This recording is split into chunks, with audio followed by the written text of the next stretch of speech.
Our first critical moment came when I got sucker punched with a stage 3 cancer diagnosis. And what we ended up walking through, what the Lord unpacked in that soul cancers, how they manifest as physical cancers. I lost my business. We lost a third of our income. The savings was wiped out. The debt and the medical debt mounted. Creditors don't care that you can't pay your bills. Suddenly, you're in debt. Your credit score's plummeting. Financial trauma is a real thing. Everything around us was complete chaos. It was a blur.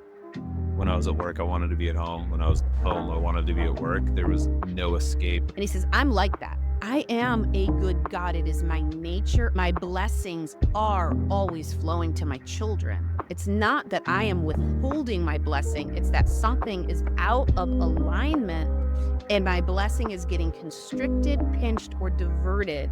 But if you start focusing on the abundance of what's around you, the opportunities, the gratitude of what's around you, you start to see, oh, okay, serve a limitless God. Money is a master. It looks like fear, tyranny, living in fear of lack, declarations of not enough. It's victimhood. You're a victim to poverty. You can't change your situation. It looks like hoarding. It looks like ungenerosity. And yes, even does greed. Can't sit in fear of money and sit in service of God. It's two totally different root systems. We made that agreement before God that even if something's uncomfortable, we're going to address it. We're going to face it. We're not going to hide it.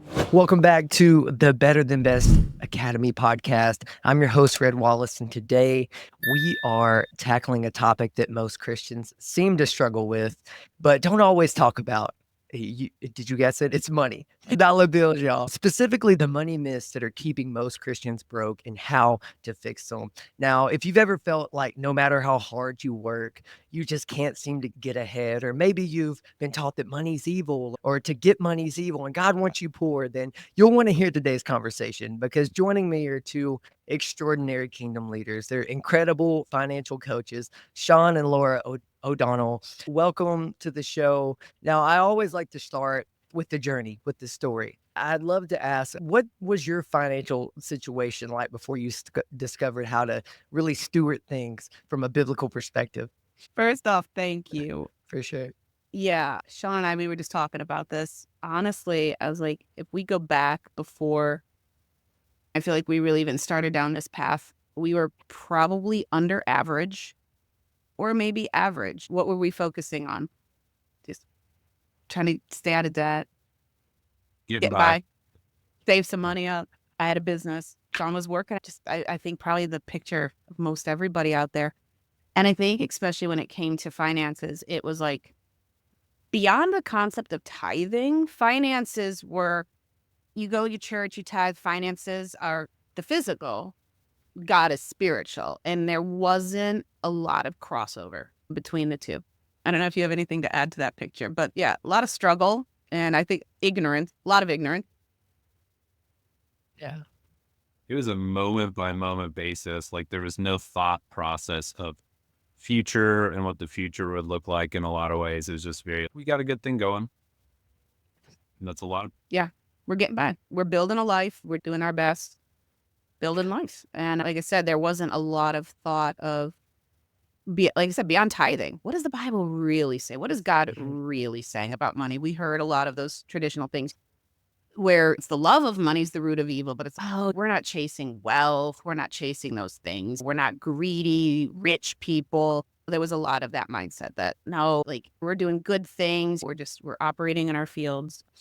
So yeah, there wasn't this deep dive. And I think the deep dive kind of came in through a series of catalysts of huge struggles. And I always tell everyone, everything that we get to help people do now has come out of this place of our own valleys, our own low points, our own crisis moments, our own struggles, honestly, like our own financial traumas that we walked through. And I think it's where God becomes really real. A lot of times I think we believe this blessed life is that there's no problems. And God's going, the blessing sometimes is in that I'm not releasing things because I care so much about your heart. I care so much about the intimacy of our relationship together, that I'm not going to cause crises to happen, but I'm not going to necessarily protect you from every crisis. Paul talks about, he's like, we're pressed, we won't be crushed. We might fall down, but we won't be left completely destroyed. And his grace shows up in those moments. But I think so much of our struggle has always been, there has been struggle that's been allowed. And I see it now as the grace of God said, I am going to allow that struggle because I want to bring deeper revelation. I want to bring deeper truths. And I think it's just such an honor to be in a place where, out of those places where some of these truths, these revelations, these hard questions, I was like, these are not neat theological answers we picked off of a bookshelf. These are places that really came out of those deep questions that I think a lot of people out there ask, and they're not sure, like, where are the answers to this? Where do we turn? So I know our first catalyst point really came through, like Shawn said, we were getting by, had our heads above water, just doing life.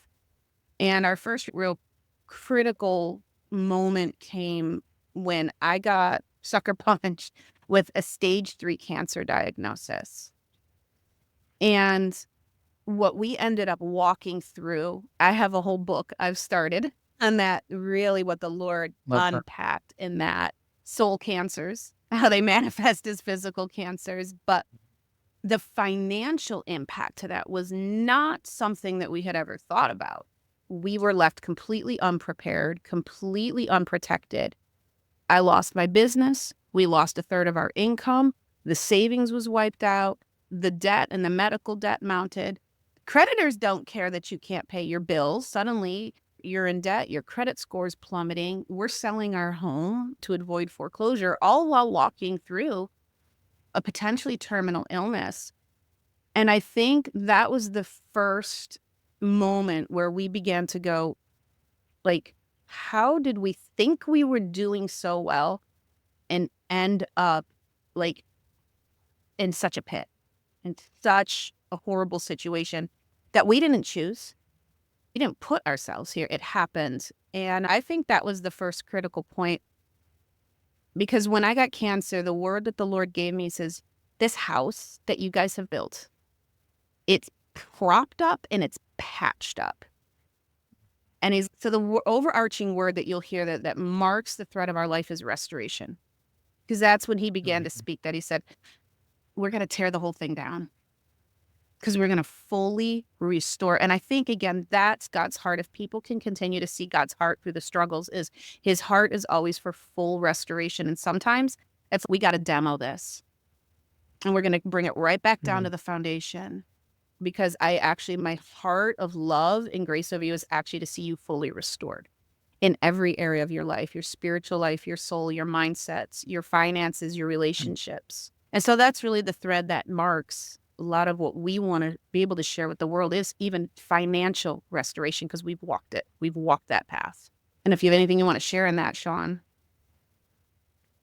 I would say financial trauma is a real thing. Everything around us was complete chaos at the time. It was a blur. When I was at work, I wanted to be at home. When I was home, I wanted to be at work. There was no escape. And what that does is it really forces you into, wow, this is a difficult season, a really hard learning experience. So leveling for us literally means you have to start over. You have to go all the way back down to the foundation, all the way back down to literally the concrete. Say, I can't build anything on top of what you've built because it's not what I want for you guys. So there's a stripping, there's the refining. You hear that all the time. There's a refining process. We got refined pretty good, unfortunately, in that circumstance. But what's come out of it is a lot of what Laura is going to be going into. And I'm excited here. to hear about I'm too. here. Yeah. Yes. So good. That's so good, man. First off, I love this story, and I love how it's out of what seemingly was an awful struggle, that God could turn anything for good. And even more so than that, there's the lesson in it, and y'all having the ability to see the lesson in it and learn from it. And now that doesn't make light of, like what you said, Shawn, that financial trauma is real and it's vicious. And y'all were in this deep pit of despair. How did y'all start rebuilding from the foundation once everything was metaphorically demolished to the ground? It took a while. Yeah, I laugh because coming out of it. So this other thread of our story kind of weaves in. Coming out to the other side of both my physical healing, a lot of the soul healing, trauma healing, we were still financially not in a great place because we were on the other side of this. And again, had sold our house. And we were running, and now like I said, I lost my business. We're running at a deficit every month. But what part of what came out of this was my deep desire to move into a ministry field. My previous career had been as a horse trainer. I was a certified horse whisperer. And I really wanted to go into using my passion and expertise in the equine field and use that to help walk other women through trauma healing, help process that journey alongside of them. So I was very ministry bent. And I'm sure a lot of believers, different people, pastors, whomever, are like, oh man, like ministry, this high calling.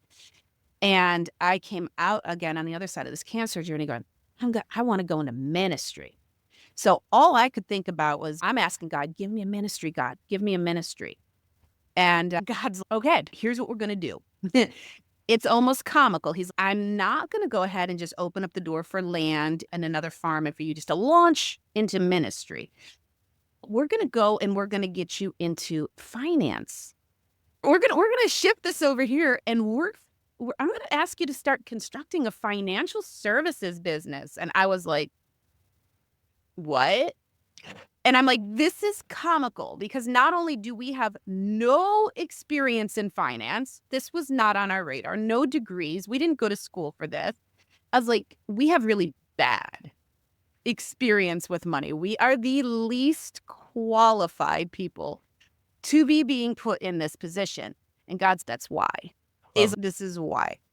And it's the lessons that he began to unpack. So as Shawn said, it was a step-by-step process. It started with us sitting down going, okay, we have to open up these ugly closet doors in our lives and look at the boxes and the grossness and the skeletons and get some help. And when we began to find that there are people like who could walk with us, who laid out a roadmap, who said, hey, here's where you're at. And yeah, it's a little dismal, but there's hope. And I don't know if this will resonate with people getting to hear this, but I remember when we walked out of that first session, that first financial education and coaching, I said, I feel like, Shawn, we have been on this traffic circle every month, the same old scenery, round and round. I said, someone just gave us an exit ramp.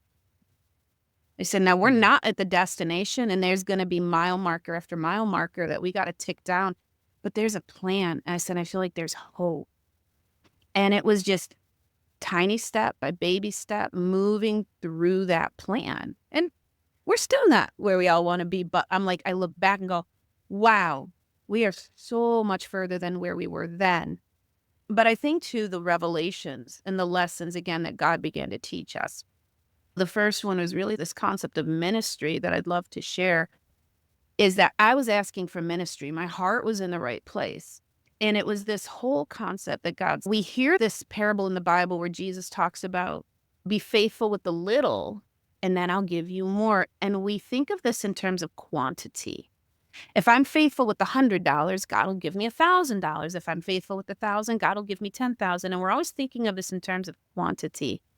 But if I could reframe it with the way God showed me, I want to think about it different.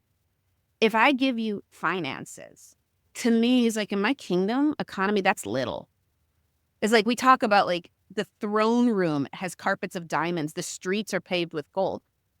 We're like, oh my gosh, what an amazing place. And God's like, I walk on that stuff. That's stuff that's under my feet. This is the stuff that you elevate to the highest level in your world. It is the lowest level in heaven. It's so little. Cool. He said, that stuff's little to me. What is the highest level of kingdom economy? It's people, it's the souls, it's the lives. So he says, I can't trust you with the little. Financial matters. I can't trust you with a ministry.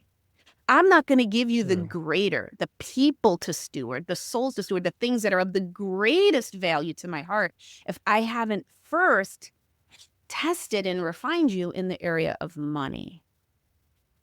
And that shift right there was so huge. And I began to realize, like, practically, we were not equipped to run a ministry. We would have completely destroyed it and ran it into the ground. But spiritually, I'm like, we are not at a stewardship level where God could have been like, I can trust you with people because you've learned how to steward the little money more.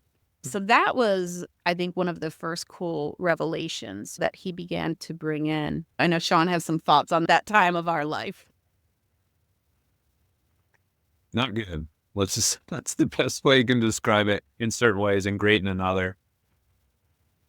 When God wants to get a hold of you, there's a whole ripping out. There's the peeling back. I mean, there's layers. Yeah, we got into finance, and yeah, it's a lucrative industry. Don't get me wrong. There's great pieces about it. But within that is a personal improvement model alongside that. And there was just so much that God wanted to really pull out of us that we really had to go along the journey. It was painful at the time. Like, our mindsets needed to shift. They were not good. There's things about the way that we viewed ourselves, how we viewed people, how we viewed wealth. There was a whole lot of reconstructing that we had to get into in order to even get put on a trajectory to be like, okay, now I think you can start stewarding correctly. Like, you shift your mindset, the stewardship follows after those specific pieces. And we would have ruined a ministry, honestly. So not ready. I'm better, clearly. But there's really a cool journey through this process that we learned. And I'm going to turn it back over to you, Laura, because there's a really good piece that's coming up next. So good. I think as we were starting to track through this, we were learning actions. But like I said, we're going to be really raw and real here because, again, not all of this has these beautiful, I was going to say the 700 Club answers. I started tithing and then God just blessed us with money and unexpected checks. Oh, Just come show on. Nothing against 700 Club, okay? 700 Club does great things. They do great things. But sometimes I was like, we don't hear the story in between. Come on. That's so And good. how about the times I'm like, we're tithing, but why is God still not showing up? Like, why is the breakthrough not happening? Because these are the real struggles. And I think a lot of times we're left in this place of going, maybe God's promises aren't real. Because he says this and he says this and he says this, but it's not showing up for me. And so that age-old thing starts to creep in. How can you really trust God? Is he really good? Because your circumstances aren't proving that reality. And it started again to bring us into some of these next revelations. I'm like, we were doing the right actions. So I'm like, so why aren't we seeing the right results? Like, we're seeing some results, but there's this ebb and flow. Oh, I feel like we're getting a little ahead. And then, like, why are we back in this cycle? Oh, we're moving. Now we're back in this cycle. And again, it was out of that disappointment, that frustration, that you're crying out to God going, where are your promises for me, God? And he began to speak to me about this concept of, again, of alignment. And he speaks to me in pictures. He showed me this thing. He's, look, you have to settle in your heart. I'm good or I'm not. That is my character. I am good. I can't not be good because I'm not a liar. Come on. So if the circumstance isn't lining up with your interpretation of my goodness, maybe it's not me that's not showing up. It's perhaps there's something in you, your belief system or your mindset that's out of alignment.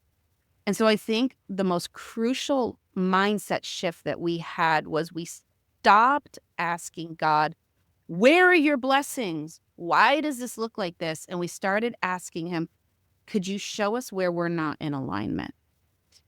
And he showed me like a chiropractor, like a spine. And he's like, our spinal cords, there is always, this is our neural pathways. This is our energy systems. Like, energy is zipping up and down all the time, like a super highway. But what happens if the spine gets out of alignment or gets out of joint? Something gets pinched, something gets out. And he said, all of a sudden, that energy flow gets blocked.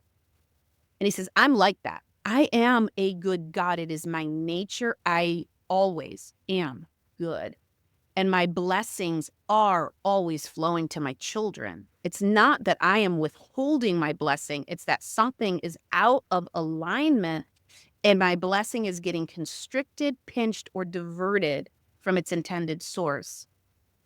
And that was a huge thing because, again, that made us start coming back to going, God, show us where something's out of alignment. So in these struggles, where is something going on up here that's maybe not in alignment with you? Where is something in our heart posture, our motives, our ambitions, our dreams, all of these things, like what's out of alignment? And that, I think, was really a huge game changer in this course, was to begin to ask those questions. You start asking God the right questions, Come on. like you're going to get answers. Now you're going to have to accept the answers. That's so good. Oh, there's so Yes. much revelation and wisdom in what you both are talking about. Like, even as you're speaking of this, I think of it as this idea of a lot of the people listening and watching at home, speaking to them. If you received everything you wanted right now, it would crush you. Period. And it's that idea of, and even you touched on it a little bit earlier, how God doesn't want our stuff. He wants us. He wants our heart. And it's almost like a lot of times I feel like God's asking us, do you want me or just the promises or just the gifts that I can give you? And it's that deeper refinement of getting down to literal desperation for Yeah. God. Now, yes, he wants us to have a good life, a great life, to acquire wealth. But before you have all that, because we've seen people that have all that and they're miserable, they're terrible because that's became their God. That's who they're serving. And there's so much gold here you guys are talking about. I'm so glad we're having this conversation for the podcast, because I feel like not only am I receiving from it in this moment, but I know that those that are going to watch this, the replay, are going to be like, wow, light bulb moments. So I'm really curious. So as we're going through this journey and there's such depth in what you both have walked through and now are teaching others, what do you feel's been like the biggest lies or misconceptions or even like limited beliefs y'all have had that were the biggest shifts for you to get to where you are today? Wow. God started aligning a lot of things when we started asking the right questions. For sure. You want me Go to start, ahead. Laura? Hey, Better Than Best fam. Real quick before we dive back in, I hope that this episode is encouraging, educational, entertaining for you. But first, did you know that 98% of the people that watch these videos aren't subscribed yet? So first, I want to say thank you for watching. And two, I want to say hit that subscribe button so you can be the first to be notified when I drop more content like this. Now, let me ask you something. Are you a kingdom-minded husband, dad, entrepreneur, business owner, leader who's tired of battling that constant overthinking, second guessing every decision, or maybe you just feel like you're stuck in a rut or in your own head? If you are, I want to personally invite you into my private community, the Better Than Best Brotherhood, where we'll go deeper. This isn't just some group. Inside, you're going to get my red print mini course, a 5-step process to break free from every label, lie, and limiting belief holding you back so you can lead with unshakable confidence in who God says you are. You'll also get weekly reflections from these podcasts, what I like to call the principles to practice, so you can not just be a hearer of the word, but a doer that's taking radical action. You'll also get bonus content, extra episodes that you won't find for free online. You'll get deep dive courses and Bible studies so you can sharpen your leadership in all areas of life. You'll also get live coaching and Q&A, once a month group calls where we can unpack the stuff that most men are too scared to talk about. And you'll also get real accountability from brothers and myself who actually get it, because we've walked a similar path as you. But here is the truth. Your family doesn't need a perfect man. They need a present, confident, faith-filled, Holy Spirit-filled you. So if you're ready to stop performing and start leading from your true identity in Christ, click that link in the description, or maybe you'll find it in the pinned comments, and join us today. All right, now back to today's episode. A big one, honestly, was unbelief. Mhm. And unbelief is a really touchy subject for us as Christians, because we'd be like, oh yeah, I believe in Jesus. But do you really? At the end of the day, because So there's no good. middle ground. It's either you literally believe or you don't. Is he good or is he not good? There's no in between. And so trust and belief run parallel tracks. And by trusting in God, it means that you believe in his goodness. You believe that he has good plans for your life. And when things start going wrong and that doubt starts creeping in, as happens with most people, that takes you into that realm of unbelief. And so no matter what you face, you have to be anchored in a belief system that God's with you. And even as you sway from that, again, it just goes back to, do you believe or don't you believe? There's no gray area. Yeah. And when you find that you're coming up against hardships and you stand firm in belief, you're going to see him show up. Come on. So good. So belief was huge for us, and it's still a process. There's still things that rock our world, just like it. But belief was a big one for me, and I have to constantly harp on myself, like, we're not doing this. Silence those voices, hold them captive. That's a big one. And if you're not doing that, then the enemy's going to have a field day. Definitely. Yeah. Like you said, as you think in your heart, so it shall be. And man, we won't get into that rabbit trail because, man, that could be a whole nother conversation about that power of our thought life and how that powers our words, and how God has, that's one of our co-partnerships with God, is I'm actually giving you the power to co-create with me through your words. And we are so careless with our words. Shawn and I, we've learned to catch each other a lot of times, because when you've been through a lot of really very negative cycles, it is so easy to start being like, why are we always broke? Now you're asking it as a question, but you're also creating a statement that says we're always broke. And it's a child of God being broke as a state of being, like, that shouldn't be in existence. Because again, he's promised restoration. Because I'm not guaranteeing that you're not going to face brokenness, but I have given you a pathway. I said I'd be a savior, a deliverer, a healer, a restorer. So that means I've given you a pathway out of that. But if you're choosing to continue to declare it, why do the bad things always happen? Why this? Why are we? I just read this morning, man, a verse in Numbers I'd never even seen before, where he was so upset at the complaining of his people that it's like he set fire to the edges of the camp. I was like, how can we find these things? And I was like, I've grown up in church. I have never read this verse. But I think that's awesome. Complaining comes so easy to us. And a lot of times complaining's in this form of, I'm just stating the facts. That's been so much of my defense. It's clear, it's the circumstance, it's the facts. And like I said, we'll dip in and draw back out of that, because we could go down that. But how much of the circumstances are you actually responsible for? I actually would love to shift this, but you're actually in the way, because your belief system and your words are actually apart. I gave you that ability to co-create with it. I said life and death is in your tongue, and you're literally just speaking death, and then you're asking me to bring life. Yeah. Come on. That's so good. And even as y'all were saying this, I got that. Of course, being a father, I think about being a father of littles.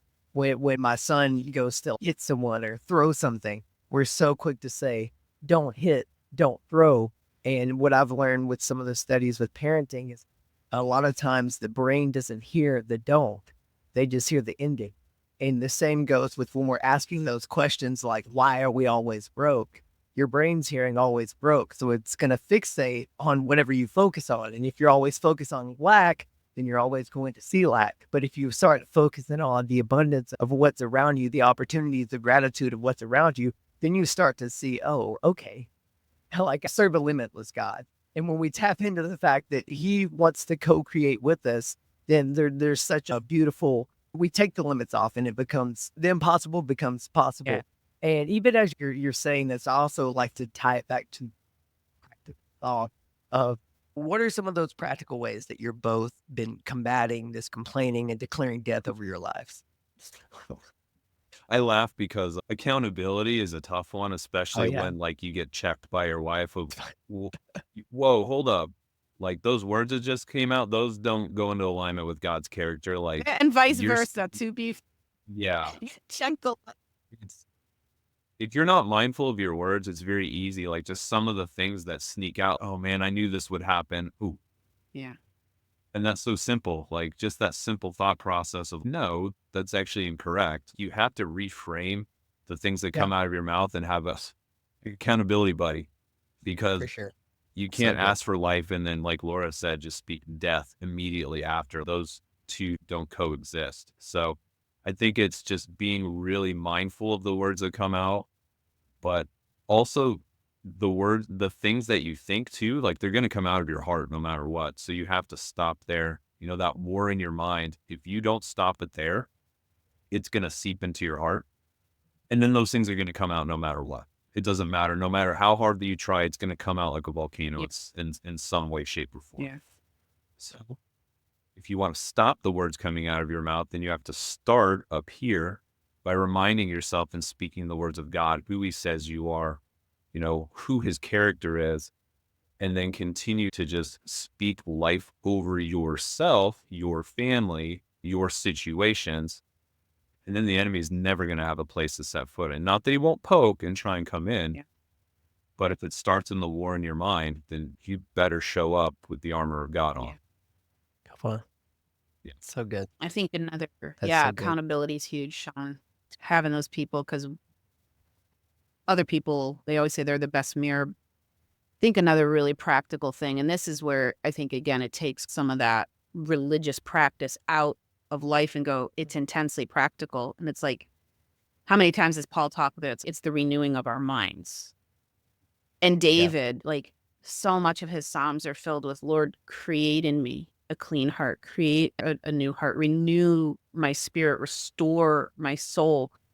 And he talks about getting those words down inside of us. So I think it starts to take, I need to read my Bible to do your daily devotional checklist and go, I literally need it like the living words of life, because I cannot control my tongue. I cannot counteract my thought life if I am not counteracting by the power of life words going down and taking root inside of my heart. Because again, it's out of the abundance of the heart. So what am I filling my heart with? And it's like, I have to get into the word. And then a really practical thing is getting that word spoken out loud. There is one thing about reading it, but as you're reading it, when you begin to speak it, you're literally now speaking life, and you don't even have to override your thoughts to do that. You're like, I'm going right in and I'm just going to speak this life. And I know a lot of Christians struggle with, I don't know, how do we pray? What do I say? And I'm like, say God's covenant back to him. Give his words, speak them back out. I think some of the most powerful prayer times have been literally just opening up that word and beginning to pray the words of God, pray the verses that you're reading. Take them off a page and begin to change them. I've been in Zechariah 8, and he's talking about how the seed is going to bring forth peace, how the seed is going to multiply. And it's turn that into that prayer and be like, God, every seed that is coming to me, the seeds that are coming into my life, thank you that you as the sower are bringing seed into my hand.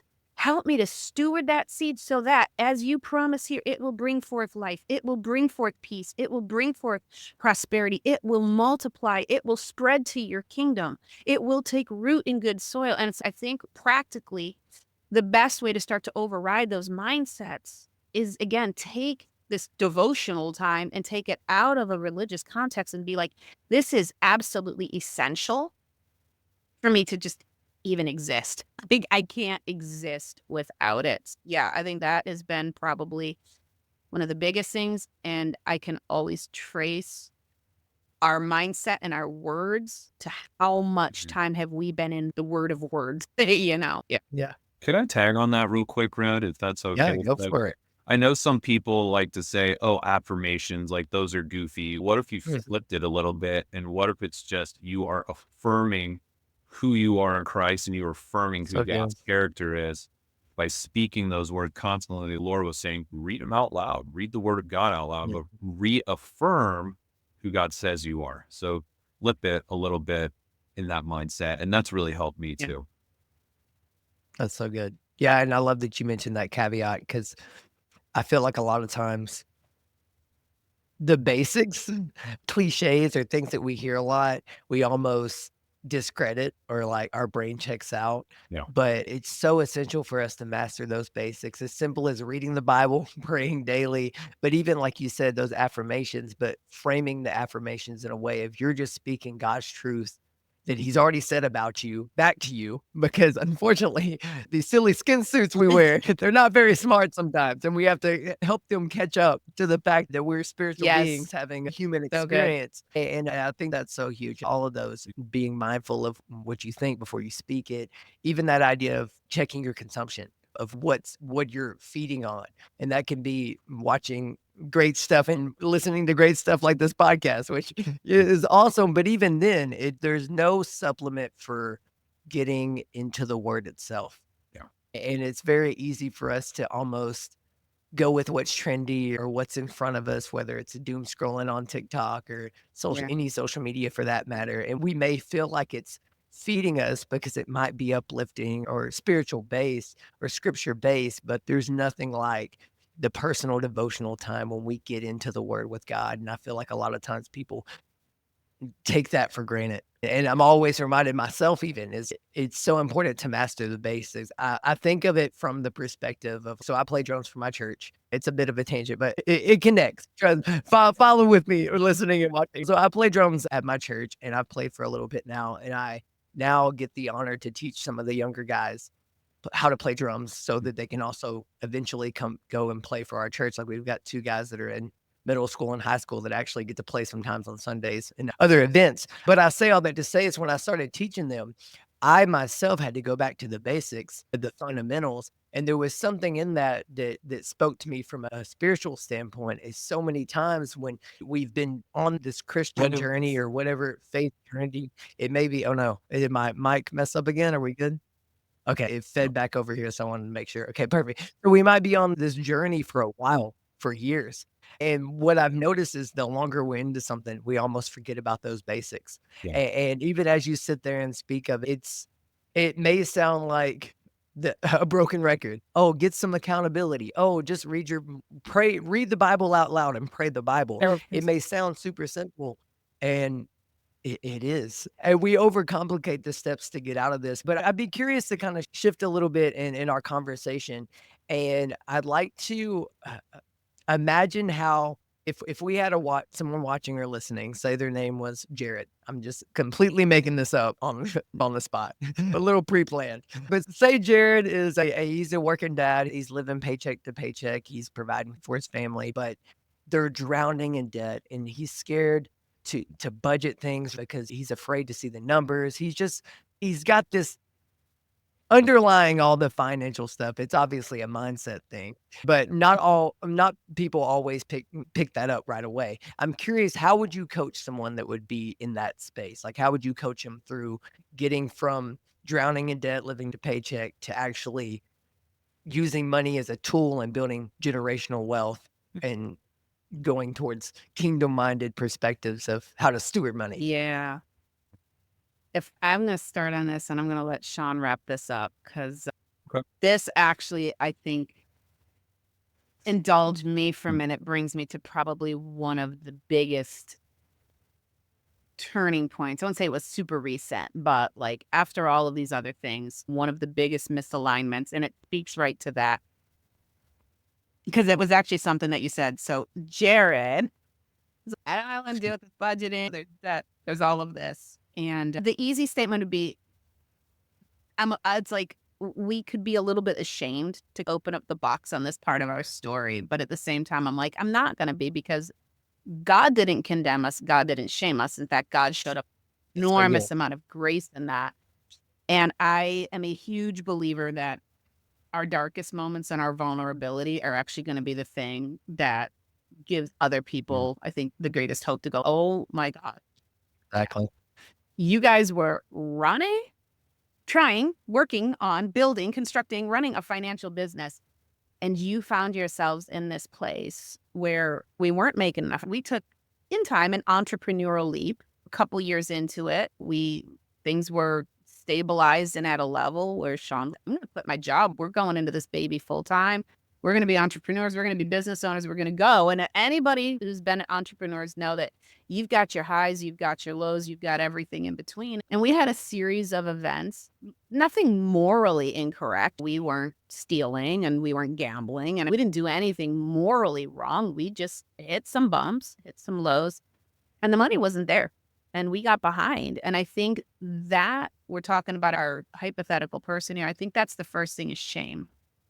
Is we just want to hide all of that. We don't want to address it. And certainly we were like, no, imposter there. I was like, it's like, we can't admit that we are financially struggling. Hello, like we're actually helping other people with their finances. How can we admit that ours don't look the way we even know it's supposed to look? Like we know the right things to do. We just can't even do the right things right now because we were here and we've hit here. We went from $30,000 a month to going, I don't know how, like we're at 50% of what we need to pay our bills this month. So we've been both on those highs and lows. And that's where you go back and go, God, I thought we were through this. Like, why are we struggling again? And so again, you go back to the beliefs and you go, okay, what's out of alignment? And this greatest revelation really came from a really low moment. We got behind on some bills. God's grace was we got an unexpected contract that paid out. I was like, that wasn't supposed to come through yet. We're going to get caught up. Literally, it was a Saturday, hit our bank account. Monday morning, we were going to get caught up. Sunday night, we're sitting in our living room. We see the lights through the living room window, and we're like, oh my gosh, they just repossessed our car. And you're like, literally one more day. And you could be in the space of, why did you let this happen, God? And you're just like, we can't, like, how do we even tell anybody? This is so shameful. Like, how are we in this position? This could happen to us. And then you're going, we're going to lose our car. All the things that start running through your minds. And we went to bed. And the first thing I did is I said, before we call anybody, we just need to call God. And if you don't mind, I actually am going to pull out my journal because what he's so specific. I don't want to miss this. Most of this I can free form, but so yeah, we're sitting there in the shame. And I said, we honestly just fell on our knees. And the Lord brought us to Matthew 6:24. And he brought us to the verse. He says, you cannot serve two masters. You cannot serve both God and money. And the Lord said to me, he says, you've disregarded this verse because you have been taught it meant you were greedy. He said that you had the love of money, the pursuit for money. And my response was, I'm not a greedy person. I am serving God. But he reframed it. He said, listen, if something is master over you, it rules you. Yeah. If you allow something to rule you, then you serve it. So I was like, how does that fit our situation? And his look, we as human, our first response is we hid. We avoided calling, these bills. We were like, I'm like, oh, we're just not going to call them. I don't know. We'll just figure it out. Like the money will come. We'll figure it out. I'm not going to call the people. We're not going to get ahead of this. We're not going to admit that there's a problem. We had this head in the sand. I'm like, I don't even want to crack open the books because it's stressful. And so those of you out there, I get it. I know what it feels like to be like, I don't even want to look at the budget. I don't even want to open the banking app. I don't even want to look at this because I know that there's not enough money to do the things that we need to do right now. I know the electric bill is late. I know the water bill is late. I know we scrabbled enough together to pay the rent, to pay the mortgage. I know we're 2 months behind on the car bill. I don't even want to look at it because I don't have a solution for it. We ignored all the phone calls that came from the car loan place. I'm like, oh, they're calling again. We hid. Just like Adam and Eve did in the garden. We go in our shame, and I'm like, we're just going to hide from all of this. And God's going, who told you needed to hide? What if you had just been like, the Lord is my rock. The Lord is my shield. The Lord is my deliverer. You know what? We're in this situation, but I'm going to get on the phone and I'm going to call them and I'm going to say, hey, we're behind. The money's not there. Who knows? Perhaps they could have said, hey, let's work something out. Perhaps we could have avoided getting our car repossessed because we had actually just not lived in fear and shame. And isn't that the root of that tree that man ate off of, is root of fear and shame that came? And we go right back into it. And God said to me, there is a root system that this struggle, this crisis moment exposed. And that root system is fear. And he's like, the stress that you're living under, he says, because you are living in fear in regards to money, you're serving it. You did not believe that verse applied to you, but money is actually sitting in mastery over you because you are living in fear and stress and anxiety, avoidance. And he began to say, and he just gave me this list. He said, here is what money as a master. Here's what money as master looks like. It looks like fear and it looks like tyranny. It looks like living in fear of lack, declarations of not enough. It's victimhood. You're a victim to poverty. You can't change your situation.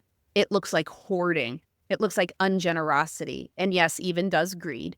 It looks like avoidance of accountability, avoiding budgeting, foolish spending, compulsive spending to overcompensate. It looks like manipulation, manipulating others or circumstances. It looks like I don't want to learn. I don't want to grow in wisdom. I don't want to learn financial practices because the whole thing is stressful, overwhelming, and fearful to me.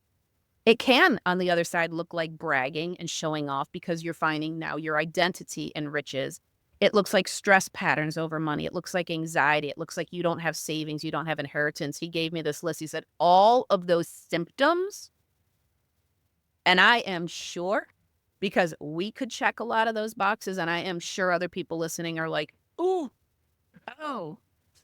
And I'm like, those are all symptoms and signs that actually you are serving money. And he was very clear. He's like, you can't serve two masters. And so I went back to those blessings that we talk about in Deuteronomy 8, those things that, and we were declaring them. I'll be the head, not the tail. We'll be the first and not the last. We'll be above, not beneath. And we're like, why aren't those promises coming true for me? And God's going, because you can't serve two masters. So Can't good. sit in fear of money and sit in service of God. It's two totally different root systems. So we were allowing money to rule. So here's where the whole stewardship part comes in. It's like the beauty is when we can identify that. And our first response was we hit the ground. I remember I was belly down, crying in the carpet. And we made an altar that day. We repented. And we said, God, thank you that you brought this to light in our life. Thank you for ripping this thing open. We were living, honestly, in some level of deception. And I was like, thank you for that. And we said, today we make an altar that even if it hurts, even if it's uncomfortable, even if it's scary, we will start accounting to you, because every dollar that comes or doesn't come is coming from you.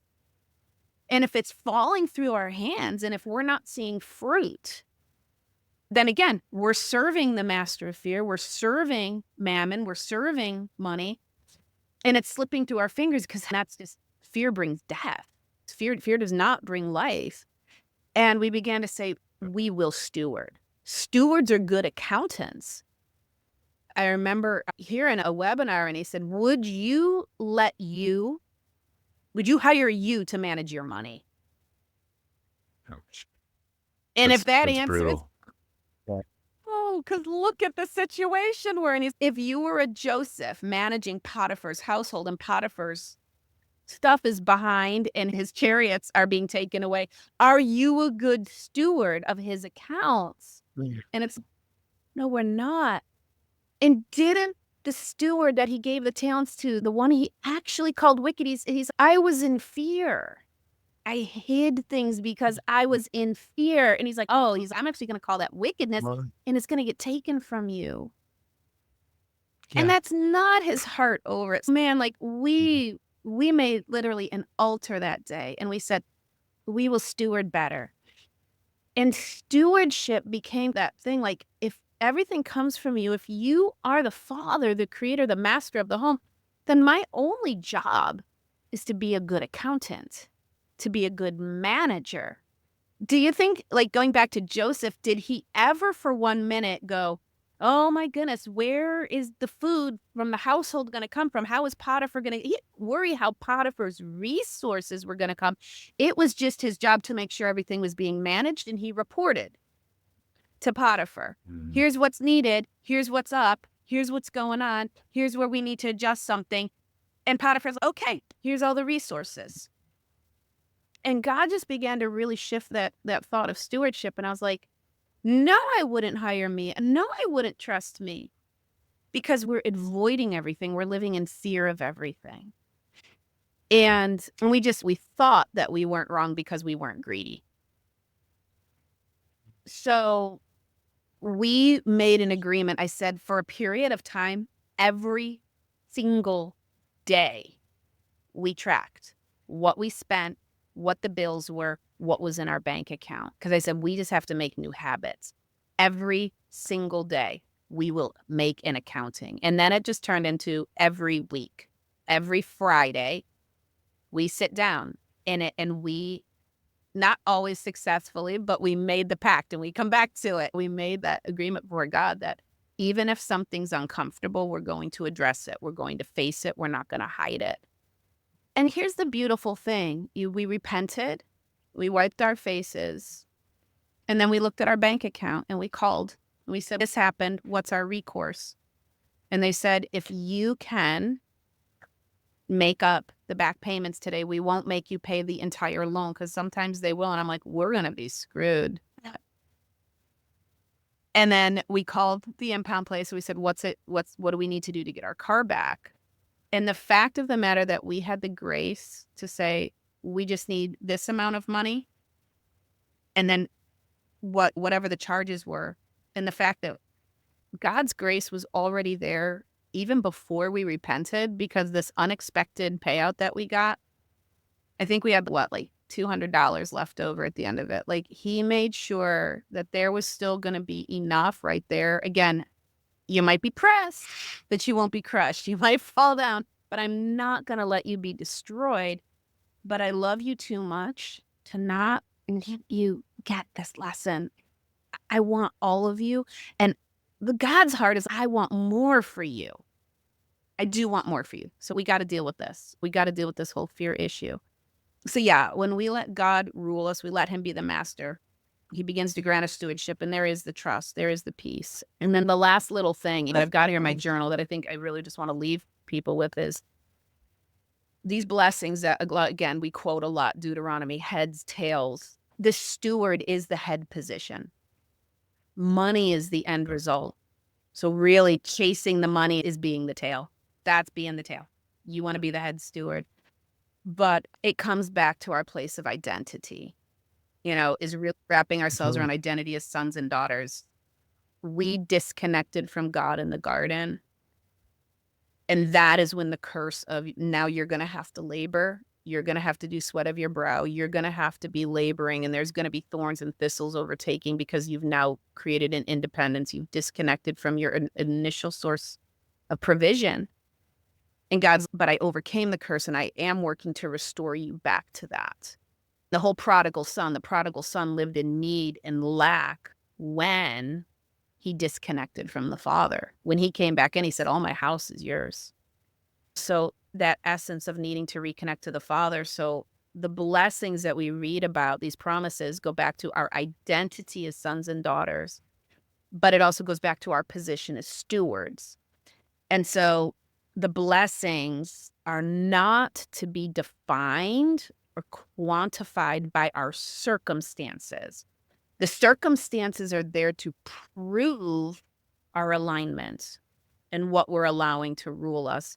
So I just want to challenge people to ask, if you are seeing like frequent financial crisis, cycles of negative financial situations, it could be that this is an identity and position issue. This is not a financial issue.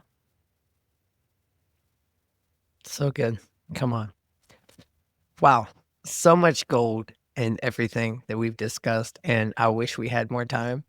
I wish I didn't have another podcast to record shortly after this, but so powerful. So first off, thank you. Thank you for sharing. And I know that this is going to benefit, and it's only the beginning for so many people listening and watching at home.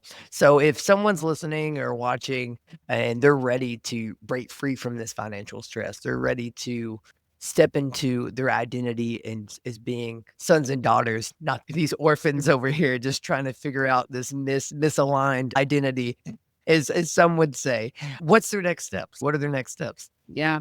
Like I said, we're open books. We're happy to talk to anybody. We're restructuring some social media. I think probably just email us would be the best way. You can Okay. connect with me on LinkedIn. Yeah, on Like LinkedIn. that's a great way. So I use LinkedIn Perfect. quite a Yeah. bit. Yeah. Definitely. We'll have your LinkedIn in the description, the show notes. And then even if y'all want emails, we can also Yeah. put emails in there Yeah. as well, if that's the easiest way Yep. for my audience to reach you. Again, such a powerful and practical episode today. Shawn, Laura, thank you so much for sharing and gleaning your knowledge. And those listening, watching at home, go check them out. Go reach out to them on not Instagram, on LinkedIn, or send them an email, get connected with them. I can say from not just this isn't just our first time talking. We've had a few conversations, and I can definitely tell you that they are a wealth of knowledge and not just theory, they've lived it. And I think that's a very important part when it comes to picking a coach or a mentor, or someone who's going to help you out of where you are to where you want to be. And I can't encourage that enough. And I look forward to our future partnerships and what we may have planned in the future. I don't want to say too much before we have things planned out, but I definitely appreciate you both. And I always like to end my podcast by encouraging you guys and the work that you're doing, that it matters, and your willingness to be vulnerable and to share your story. It's like you said, Laura, I feel like there's a key that unlocks a connection to others where they feel like, oh, okay, if someone's been through this, I'm Yeah. not alone. And I think the biggest thing in the human experience is we can feel isolated and we can feel alone. But the moment we realize that there's other people out there and that we don't have to do this alone and we can get help, then that shame, that fear starts to melt away. And I think that the work that y'all are doing and planning to do in the future is going to be very fruitful, not just financially for you and others, but for the kingdom. And I appreciate what y'all are doing.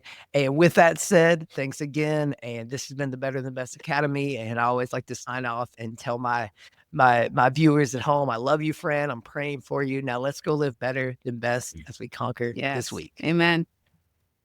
Awesome.